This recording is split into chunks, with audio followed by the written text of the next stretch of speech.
조금 이른 주일 오후 예배 자리에 나오신 사랑하는 성도님들을 주님의 이름으로 축복합니다. 김밥 많이 드셨습니까? 네. 김밥 많이 드셔야 이렇게 되는데, 오늘 오후에는 조금 일찍 시작했습니다. 그 이유는 우리 성도님께서 더 잘 아시리라 생각합니다. 그런 의미에서 우리 서로 이렇게 인사 나누면 좋을 것 같은데요. 힘 좀 씁시다. 이렇게 인사하겠습니다. 힘 좀 씁시다. 힘 좀 씁시다. 힘 좀 씁시다. 오늘은 힘을 써야 하는 날입니다. 그래서 저는 오늘 오후 예배 말씀의 핵심적인 부분만 짧게 좀 전하고, 오후 예배에 있을 성김의 자리에서 힘을 낼 수 있도록 함께 기도했으면 합니다. 오늘 보면 우리 성도님께서 너무나 잘 아시는 본문입니다. 바로 이스라엘 백성이 가나안 땅으로 입성하는 첫 관문, 바로 여리고성의 전투에 대한 말씀이기 때문이죠. 이 말씀은 우리 성도님께서 너무나 잘 아실 뿐만 아니라 너무나 자주 들어온 말씀이기에 어쩌면 제가 어떤 설교를 할지 이미 예상하고 계실지도 모르겠습니다. 그리고 무엇보다 오늘 본문의 말씀은 너무나 명확하게 보여주는 것이 있습니다. 하지만 때때로 그 명확함 때문에 우리가 놓치는 것이 있다는 것입니다. 오늘은 그 부분을 마지막에 한번 살펴보도록 하겠습니다. 그렇다면 먼저 우리가 잘 알고 있고 오늘 본문이 우리에게 명확하게 이야기하는 것이 무엇일까요? 바로 하나님의 백성이 치르는 전쟁은 군사의 많고 적음이 아니라, 무기의 좋고 나쁨이 아니라 하나님께 달려있다라는 것이 오늘 본문이 우리에게 명확하게 보여주는 메시지입니다. 오늘 본문에 기록된 여리고성의 전투, 성경님께서 잘 알고 계신 것처럼 이스라엘이 결코 이길 수 없는 전투였습니다. 비록 정탐꾼이 가져왔던 긍정적인 소식들, 기생 라합이 들려주었던 말대로 여리고성의 백성들은 심히 두려워하고 있었고, 여리고성의 백성들의 간담이 녹았고, 여리고성의 백성들이 홍해를 가른 사건, 아모리 사람의 두 왕 시온과 옥을 물리친 사건으로 말미암아 정신을 잃을 정도로 충격을 받았다 할지라도 이 전쟁은 이스라엘이 결코 이길 수 없는 전투였습니다. 왜일까요? 왜 이스라엘이 이길 수 없는 전투였습니까? 여리고성의 전투는 전문 용어인데요, 공성전이었기 때문에 그렇습니다. 공성전. 이 무슨 단어인지 좀 아실까요? 공성전. 이 성은 전형적인 공성전입니다. 뭐냐면 살고 있는 성을 뺏는 일이라는 거죠. 사람들이 살고 있는 성을 차지하는 그런 전투였다라는 것입니다. 공성전은 남이 살고 있는 그 성을 빼앗는 것이기 때문에 매우 어려운 전투이고 이스라엘 백성들이 결코 승리할 수 없었던 전투였습니다. 이 공성전에서는 방어하는 사람들이 매우 유리한 위치를 차지하게 됩니다. 그리고 공격하는 사람은 큰 피해를 감수해야 하는 것이 바로 공성전이라는 이 전쟁의 특징입니다. 우리 성도님들, 공성전에 대해서 저게 뭔가 마음속으로 이렇게 의문을 가지실 수 있겠지만 우리 성도님들은 공성전을 잘 알고 있습니다. 뭐냐면 임진왜란 때의 3대 대첩 아십니까? 3대 대첩, 한산도 대첩과 갑자기 하나 기억이 안 나는데, 마지막이 행주대첩입니다. 그 살수대첩이요? 살수대첩 아닌 것 같은데요? 그건 수당 아닙니까? 행주대첩이 전형적인 공성전의 하나입니다. 행주대첩 때 어떻게 왜군을 물리셨습니까? 우리 여기 많이 계신데요? 우리 부녀자분들이 이렇게 치마를 짧게 잘라서 이렇게 행주 치마를 만들어서 거기에다 뭘 들고 갔습니까? 돌을 들고 가서 어떻게 해요? 성벽을 기어오르는 왜군들에게 쏟아버려가지고 왜군들이 다 나가떨어져서 물리쳤죠. 왜군들을. 부녀자들의 어설픈 공격도 기어올라야 하는, 성벽을 기어올라야 하는 왜군들에게는 치명적인 공격이 되는 것이 바로 공성전입니다. 그것이 바로 공성전이죠. 그래서 방어하는 사람들에게는 상당히 유리하고 공격하는 사람들에겐 막대한 피해를 감수해야 한다는 것이죠. 그리고 또 우리 성도님께서 잘 알고 있는 공성전이 하나 더 있는데요. 뭐냐면 트로이 전쟁이 바로 공성전입니다. 트로이 전쟁 아시죠? 트로이 전쟁에서 가장 유명한 게 뭡니까?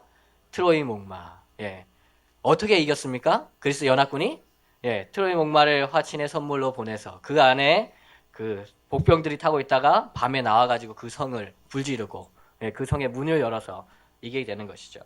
이 트로이 목마, 이 사건이 있기 전까지 그리스 연합군은 10년 동안이나 그 트로이 성을 뺏을 수가 없었습니다. 성문을 딱 걸어 잠그고 나오지 않으면 그 안에 식량과 물, 뭐 이런 것들만 풍족하다면 성문 걸어 잠그고 나오지 않으면 이길 수 없는 전쟁이 바로 공성전입니다. 아무리 아킬레스 같은 시대 영웅, 시대 전투 영웅이 있다고 하더라도 공성전에서 성을 빼앗는 것 너무나 어렵다는 것이죠. 그리고 이 공성전에서 뭔가 승기를 잡으려면 이 성벽을 어떻게 해볼 도구가 필요합니다. 그래서 우리 잘 혹시 아실지 모르겠는데 투석기 아십니까? 투석기? 뭡니까? 왜 투석기? 바구니 같은 데다 돌 막 넣어가지고 어떻게 해요? 이렇게 쫙 당겼다가 선 딱 끄면 슉 날아가가지고 돌이 빡 그런 투석기 같은 걸 가지고 성벽을 부수지 않으면 이길 수 없는 전쟁이죠. 아니면 성벽을 기어올 수 있는 사다리라도 있어야 됩니다. 그런데 사랑하는 성도 여러분, 여기 지금 이 여리고 성 앞에 맞닥뜨린 이스라엘 백성, 이런 것들이 있었을까요? 이런 것들이 하나도 없었습니다. 이들은 실제로 말이 군대라는 것이지 전혀 훈련되지 않은 군사들이었습니다.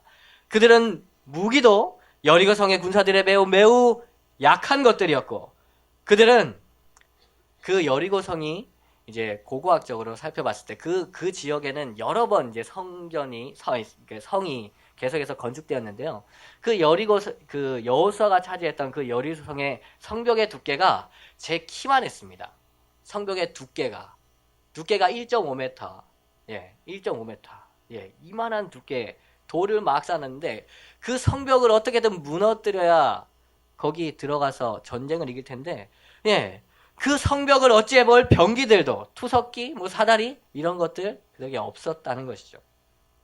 그리고 여리고 성은 큰 성읍이었기 때문에 그 성 안에는 먹을 양식이 풍부했습니다. 그렇게 여리고 성의 백성들은 언제까지고 성문을 굳게 걸어 잠그고 버티면 이스라엘 백성들이 어떻게 해볼 도리가 없는 것이죠.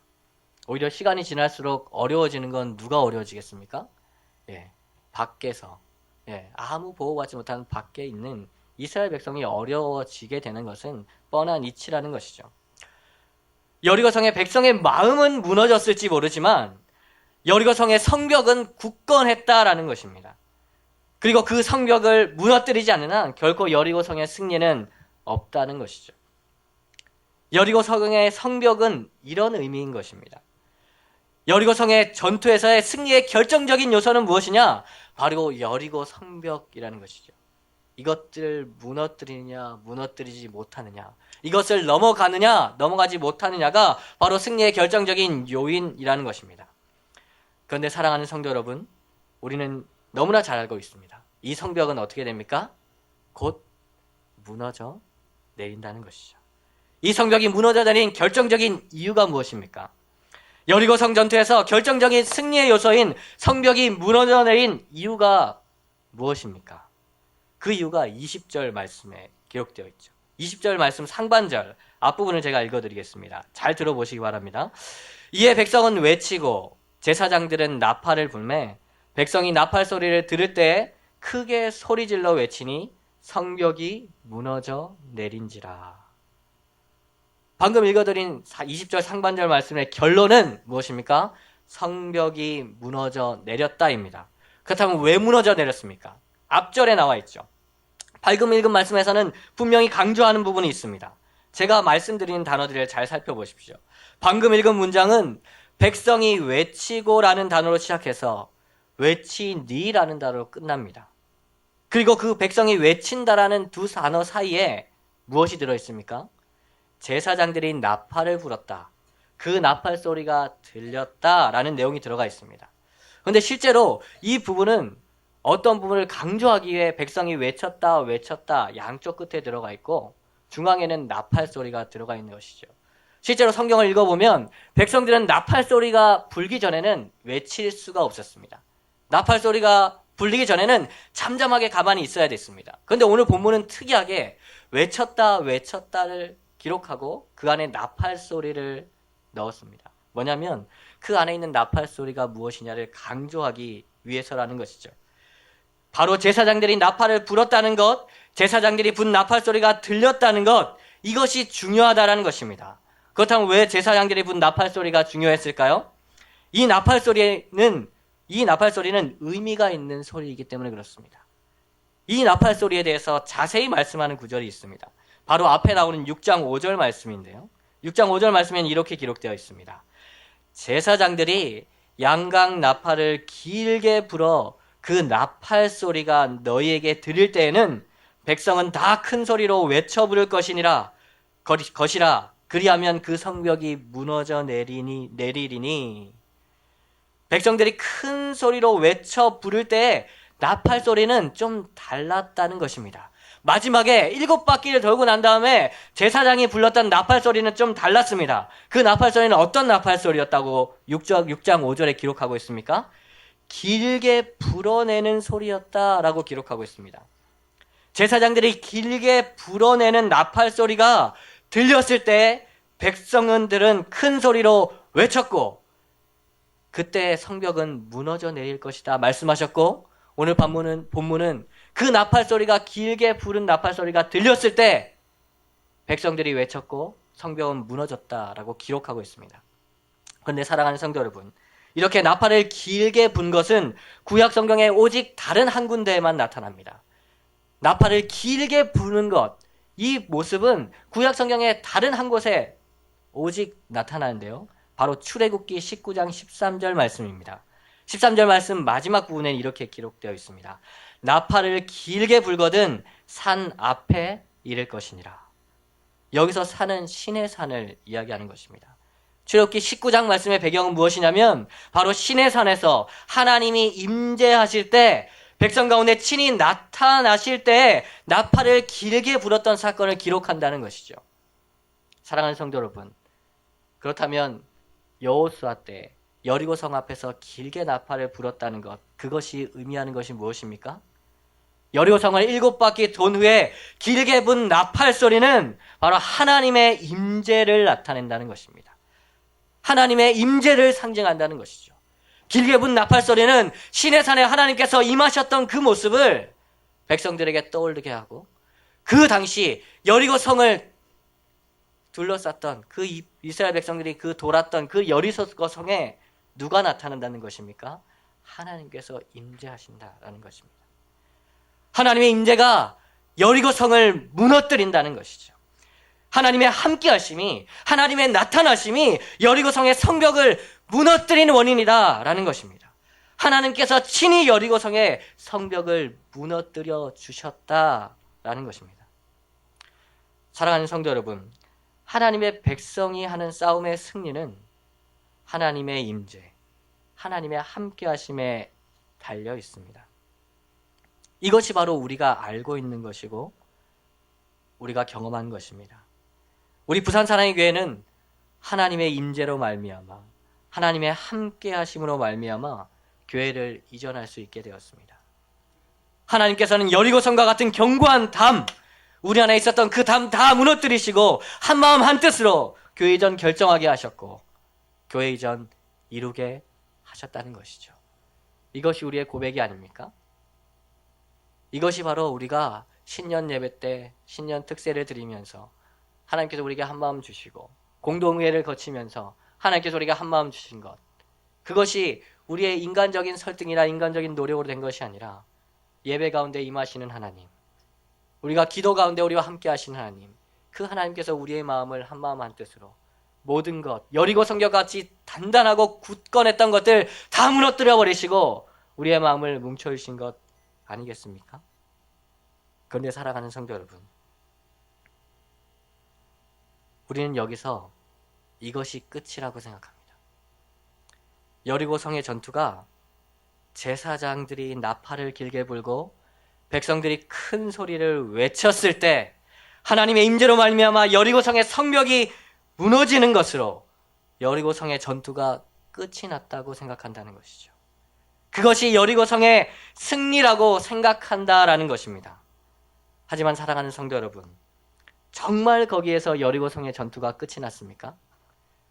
여리고 성의 성벽이 무너지는 것으로 전투가 끝이 났다고 오늘 말씀이 기록하고 있습니까? 이것이 바로 우리가 간과하는 것입니다. 이것이 바로 우리가 오늘 본문에서 놓치고 있다는 것이죠. 그 1.5m나 되는 승리의 결정적인 요소인 여리고성이 무너지는 것, 하나님의 임재로 말미암아 그 성벽이 무너져 내리고 놀라운 일을 보는 것, 그것이 여리고성의 승리의 끝이다라고 생각한다는 것입니다. 사랑하는 성도 여러분, 여리고성의 전투는 결코 여리고성의 성벽이 무너진 데서 끝나지 않았습니다. 물론 여리고성의 성벽이 무너진 것이 분명한 승리의 보장이요, 확실한 승리의 원인이요, 확실한 승리가 된다는 것은 확실한 의미이지만 여리고성의 전투는 성벽이 무너진 데서 끝나지 않았습니다. 그렇다면 어디에서 여리고성의 전투가 끝이 납니까? 어디에서 여리고성의 승리가 확실히 보장됩니까? 우리 본문 말씀 21절을 다 같이 읽겠습니다. 21절 말씀입니다. 시작. 그 성 안에 있는 모든 것을 온전히 바치되 남녀노소와 소와 양과 나귀를 칼날로 멸하니라. 사랑하는 성도 여러분, 여리고성의 전투가 끝나는 부분은 바로 이 부분입니다. 여리고성의 전투가 승리로 장식되는 부분은 바로 21절 말씀이라는 것입니다. 하나님의 말씀대로 그 성 안에 있는 모든 것을 하나님께 온전히 바침으로 말미암아 끝이 난다라는 것입니다. 우리는 자주 이것을 놓치고 간과한다는 것이죠. 사랑하는 성도 여러분, 여리고성의 성벽이 무너진 후에 이스라엘 백성은 앞으로 나아갔습니다. 그리고 그 성에 들어갔습니다. 그리고 그 성 안의 모든 것을 하나님의 말씀대로 온전히 하나님께 바쳤습니다. 사랑하는 성도 여러분, 제가 방금 전에 말씀드린 여리고성에 들어가고 앞으로 나아가고 여리고성에 들어가고 그 안에 있는 모든 것을 하나님께 바치는 것, 쉬운 일이었을까요? 아마 성벽이 무너진 여리고성을 들어가는 것부터가 매우 힘든 일이었을 것입니다. 하나님께서 두께가 1.5m나 되는 여리고 성벽을 무너뜨리시면서 계단으로 차곡차곡 쌓아주셨을까요? 아니면 경사로 비스듬하게 백성들이 올라갈 수 있는 그 램프, 경사진 길을 만들어 주셨을까요? 이스라엘 백성이 들어갈 수 있는 쉬운 길을 만들어 주셨겠느냐라는 말씀입니다. 결코 그렇게 되지는 않았을 것입니다. 1.5m나 되는 성벽이 무너지면서 크고 작은 돌들이 여기저기 널려 있었을 것입니다. 아마 아수라장이었을 것이고 그나마 들어갈 수 있었던 길마저도 모두 돌무더기로 뒤덮여 버렸을 것입니다. 분명히 이스라엘 백성은 그 아수라장이 된 돌무더기를 기어 올라갔을 것입니다. 손과 발, 온몸을 써서 자신이 할 수 있는 모든 것을 다해서 그 성의 모든 것을 바치라는 하나님의 명령에 순종하기 위해서 그 성을 어떻게든 기어 올라갔을 것입니다. 아니면 여러 백성들은 그 돌무더기를 힘차게 옮겼을 것입니다. 들어갈 수 있는 길을 만들기 위해서. 온몸은 먼지 투성이가 되었을 것이고 땀으로 뒤범벅이 되었을 것입니다. 그렇게 이스라엘 백성은 무너진 여리고 성의 성벽의 돌무더기를 올라가서 자신들이 해야 하는 일, 하나님께서 주신 일, 그것을 했을 것입니다. 여리고 성 안에 있는 모든 생명을 칼날로 멸하여 하나님께 바쳤을 것입니다. 여리고 성 안에 있는 모든 은금과 동철 기구들을 다 모아서 구별하여서 하나님께 바쳤을 것입니다. 이스라엘 백성은 여리고 성 곳곳을 돌아다니며 모든 생명들을 찾아내어서 칼날로 멸하는 일을 했을 것입니다. 여리고 성은 큰 성이었기 때문에 사람들뿐만 아니라 가축들도 많았을 것입니다. 한 명 한 명, 한 마리 한 마리 칼로 멸하는 것은 결코 쉽지 않은 일이었을 것입니다. 그리고 여리고 성의 곳곳을 돌아다니며 은금과 동철 기구들을 모으는 일도 만만치 않은 일이었을 것입니다. 그것을 샅샅이 찾아내고 그것들을 들고 날라야 했을 것입니다. 그들은 그 전쟁을 마무리 짓기 위해서 수많은 수고를 감당해야 했다라는 것입니다. 그리고 하나님의 말씀대로 그 모든 것을 하나님께 바치는 일, 그것이 끝났을 때야 여리고 성의 전쟁은 온전한 승리로 끝맺을 수 있었을 것입니다. 사랑하는 성도 여러분, 이것이 바로 우리가 놓치는 부분입니다. 온전한 여리고 성의 승리는 단지 여리고 성의 성벽이 무너지는 것에서 끝나는 것이 아니다라는 것입니다. 이스라엘 백성에게는 하나님께서 말씀하신 할 일이 있었습니다. 그리고 그 일은 수고와 노력이 필요했으며 그 일이 마무리되었을 때야 여리고 성의 승리가 완성되는 것이다 라는 말씀입니다. 사랑하는 성도 여러분, 이와 마찬가지로 우리에게는 해야 할 일이 있습니다. 우리에게는 수고해야 할 일이 있다는 것입니다. 여리고 성의 성벽이 무너진 후에 이스라엘 백성들이 해야 할 일이 있었던 것처럼 우리에게도 해야 할 일이 있다는 것입니다. 앞에서 말씀드린 것처럼 하나님께서는 우리 교회에 교회 이전이라는 놀라운 은혜를 주셨습니다. 한마음 한뜻으로 결정하게 하셨고 한마음 한뜻으로 기도하게 하셨습니다. 여리고 성의 성벽은 무너져 내렸고 하나님께서는 결정적인 승리를 우리에게 주신 것입니다. 하지만 거기에서 끝이 아니라는 것입니다. 하나님께서는 우리 한 사람 한 사람을 통해서 그 일을 완성해 오셨으며 완성해 가고 계시다는 것이죠. 그리고 오늘 또 그 일을 완성하기를 원하신다라는 것입니다. 하나님께서 우리에게 맡겨주신 일을 온전히 감당할 때 교회 이전은 마무리되는 것이다 라는 것입니다.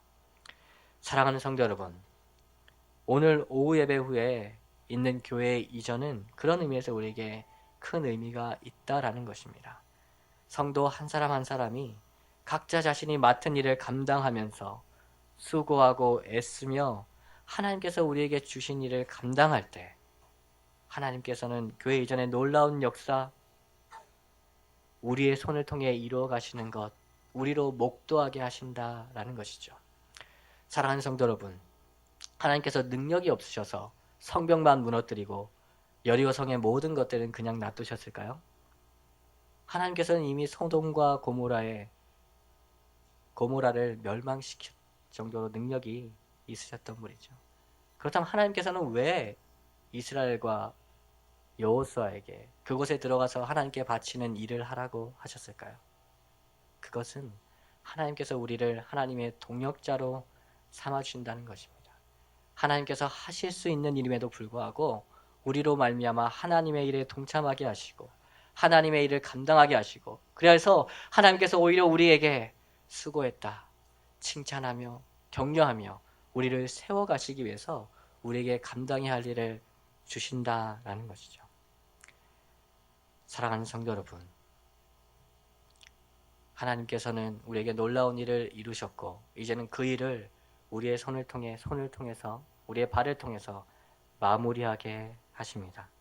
그러한 놀라운 역사와 은혜, 하나님께서 우리를 통해서 하나님의 그 교회 이전이라는 놀라운 역사를 마무리하게 하시는 그런 놀라운 역사와 은혜를 경험하는 우리 사랑하는 성도님들 되시기를 주님의 이름으로 축복합니다.